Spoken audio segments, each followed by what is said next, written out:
홍채신경이 터져보고 말았죠. 그래서 또 맞는 순간 눈의 안에서부터 찡하는 그 통증을 느꼈고 눈이 제 기능을 상실되고 말았습니다. 그래서 유부에서 이제 온양으로 병원으로 옮겨왔는데 종합병원으로 옮기라는 소리를 듣고 천안에 있는 순천향병원으로 옮겨왔는데 결국은 교수님도 이건 수술을 할 수 없다. 이제 그냥 밴드로 덮어버리시고 그냥 좀 쉬었다가 퇴원하시라고. 그게 전부였습니다. 모교의 성도들과 청년들은 이제 난리가 난 거죠. 저 역시도 마찬가지고 저희 가족도 마찬가지고. 여러분 그 병원 병실에서 한 2주간 누워있으면서 23살 청년으로서 할 수 있는 기도가 별로 없더라고요. 하나님 고쳐주세요. 그 기도 외에 더 무슨 기도가 필요하겠습니까?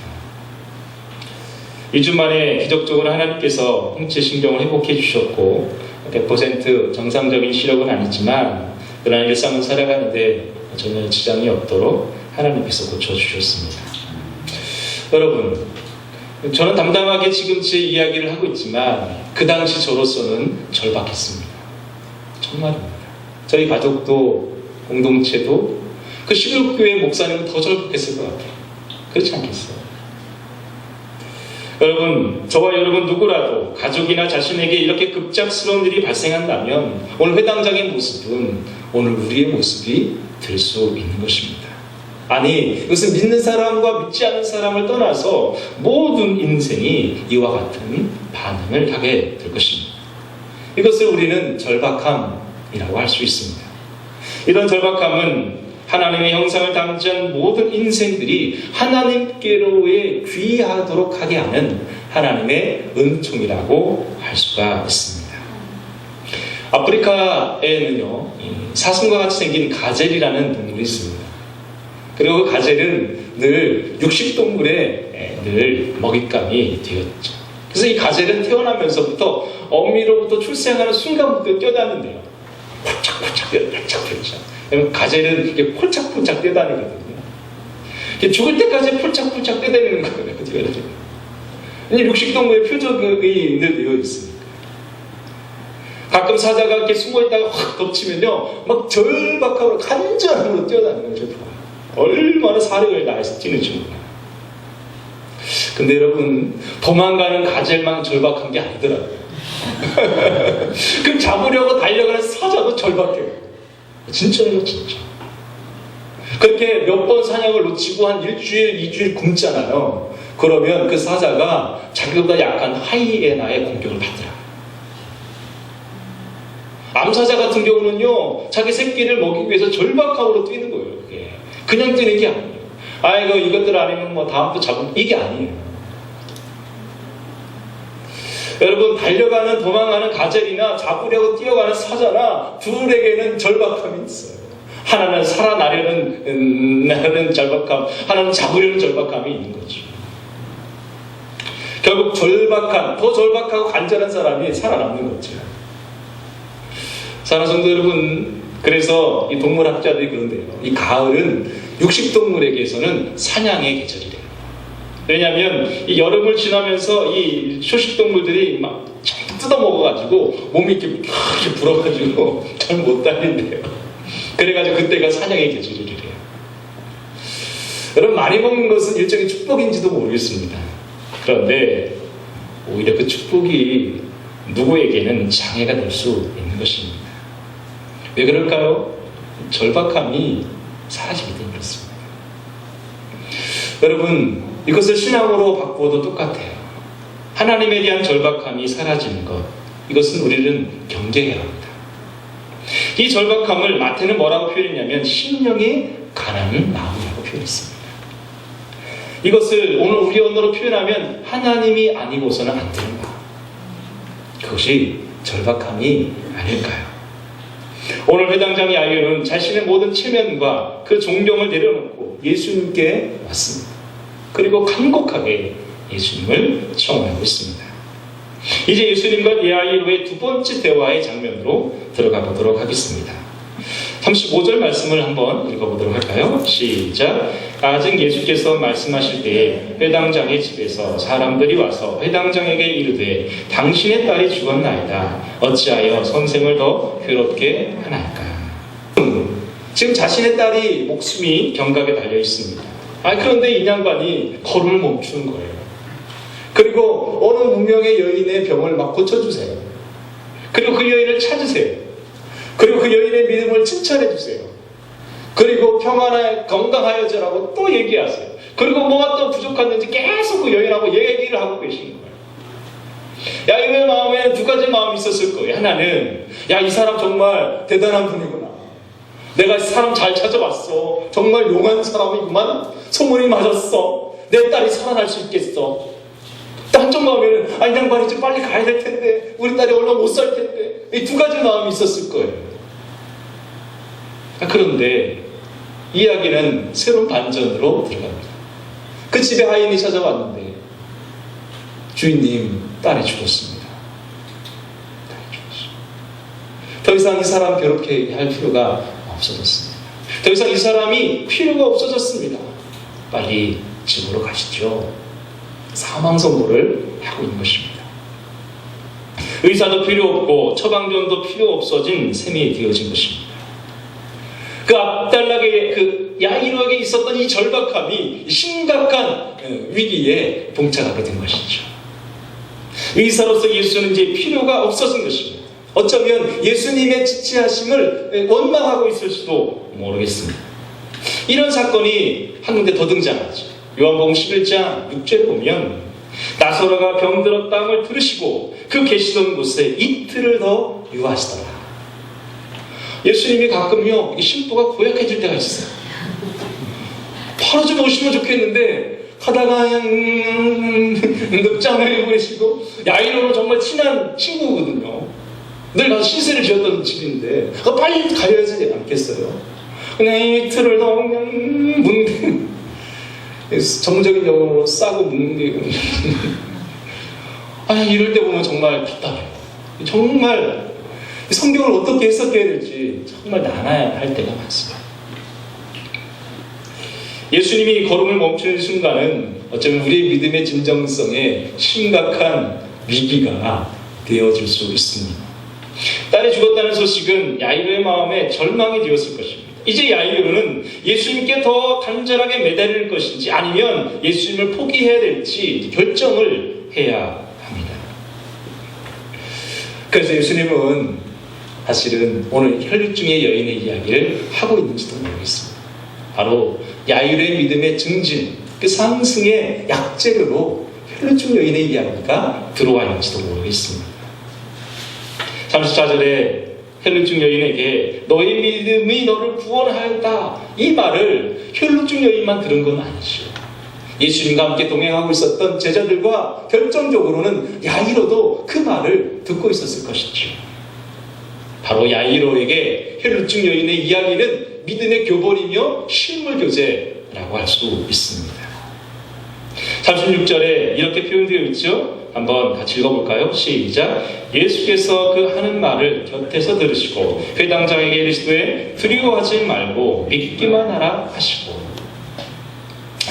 회당장 야이로 집에서 온 사람들의 이야기를 예수님은 다 들으십니다.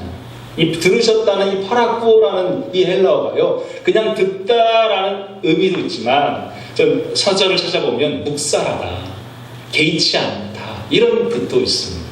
거부하다의 뜻도 있어요. 그러니까 회당장의 집에서 온 사람들의 그 이야기를 예수님은 묵살했다, 거부했다, 그렇게 하나 하시고 뭐라고 말하시냐면 회당장에게 두려워하지 말고 믿기만 하라, 그렇게 말씀하신 거죠. 여러분, 두려워하지 말고 믿기만 하라는 이 이중 명령은 현재 명령형 동사를 취하고 있어요. 그러므로 그와 같은 믿음의 상태를 계속 유지하라는 엄중한 명령에 해당하는 것입니다. 여러분, 어쩌면 야이로가 도달해야 될 믿음, 그 믿음은 바로 혈육증 여인의 믿음의 수준까지 올라가야 한다는 것이죠. 지난주 우리는 혈육증 여인의 믿음을 어떻게 평가했죠?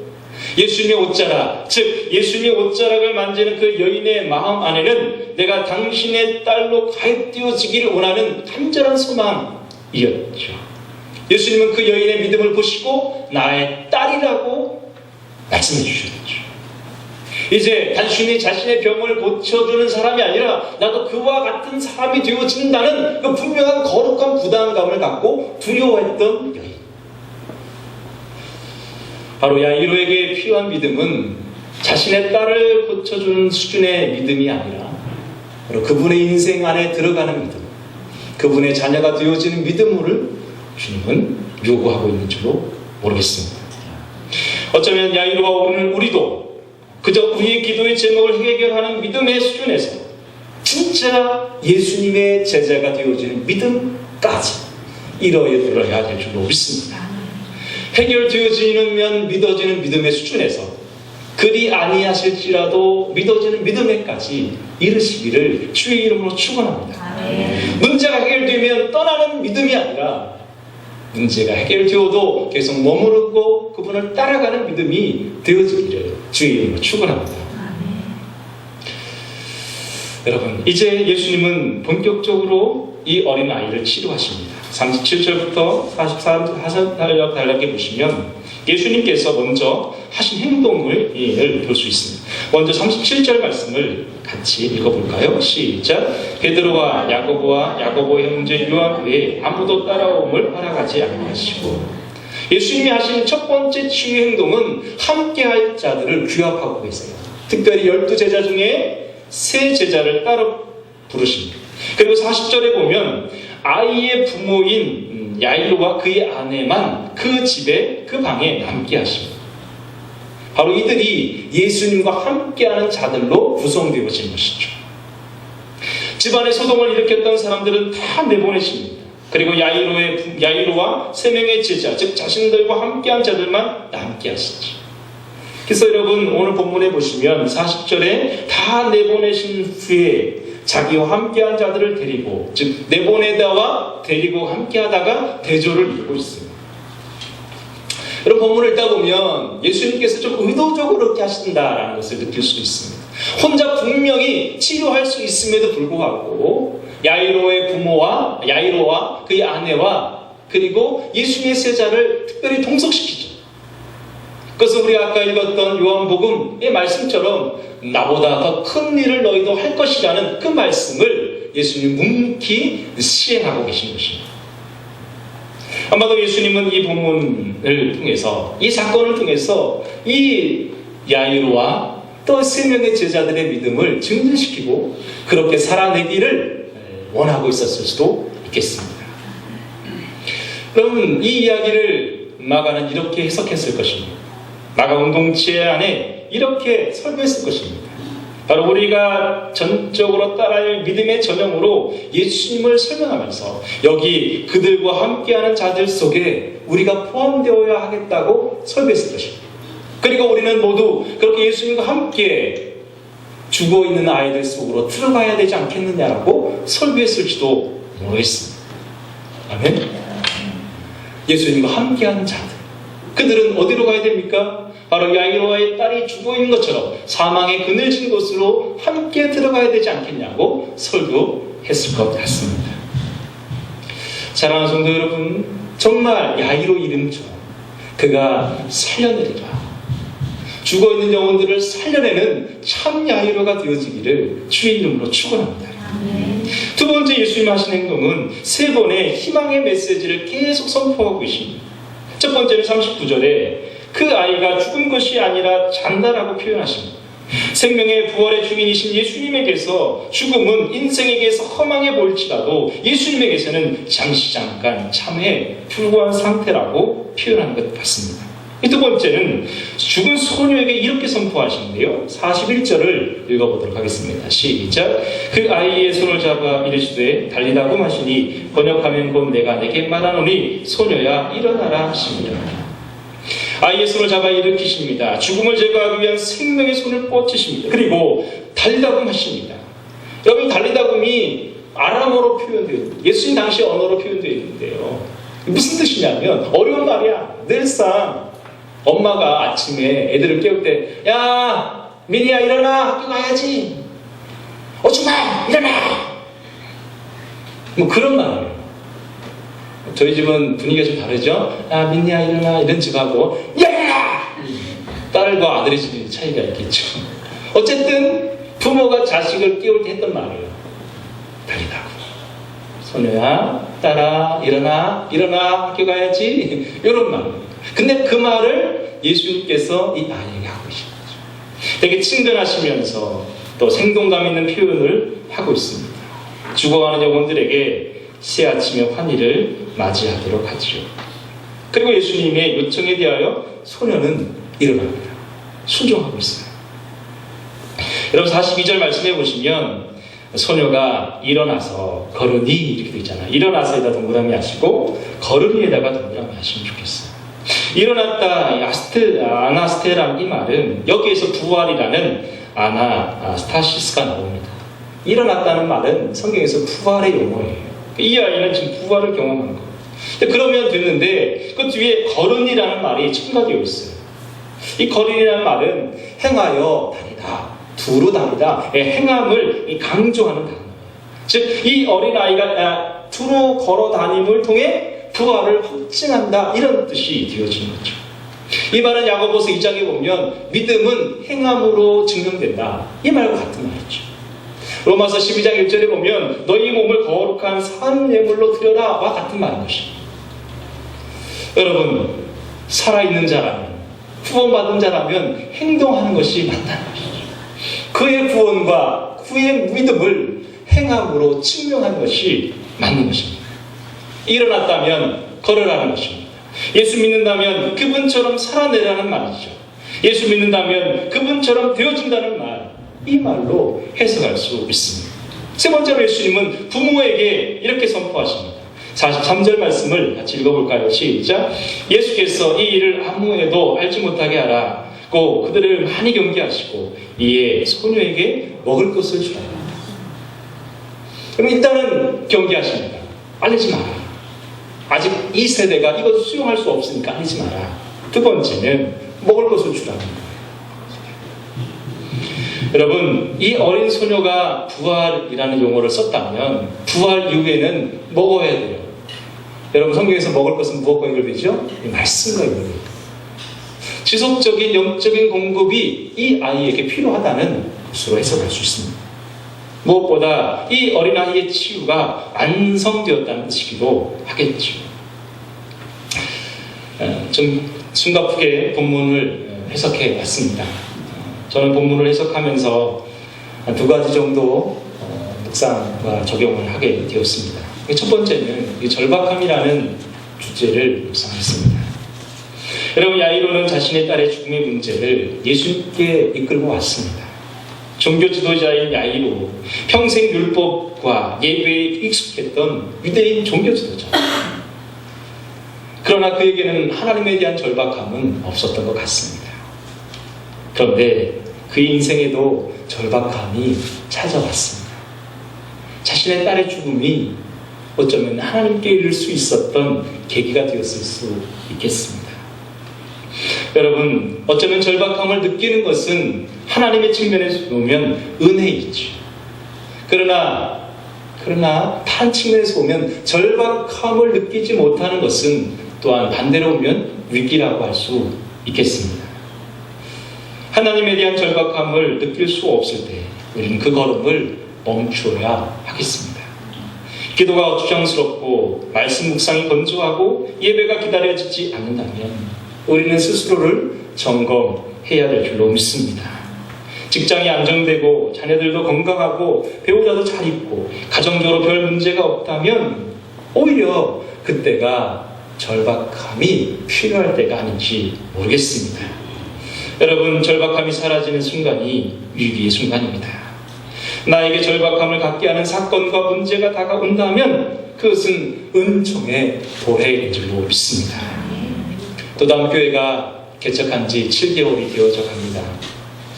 요즘 새벽 기도를 하다 보면 한 17분, 18분 이제 새벽 기도 이름들이 꽉 차고 있습니다. 근데 특징이 하나 있어요. 요즘 도담 식구들이 잘 안 보인다는 거예요. 5분 미만이에요. 저 역시도 그런가 점검해 봅니다.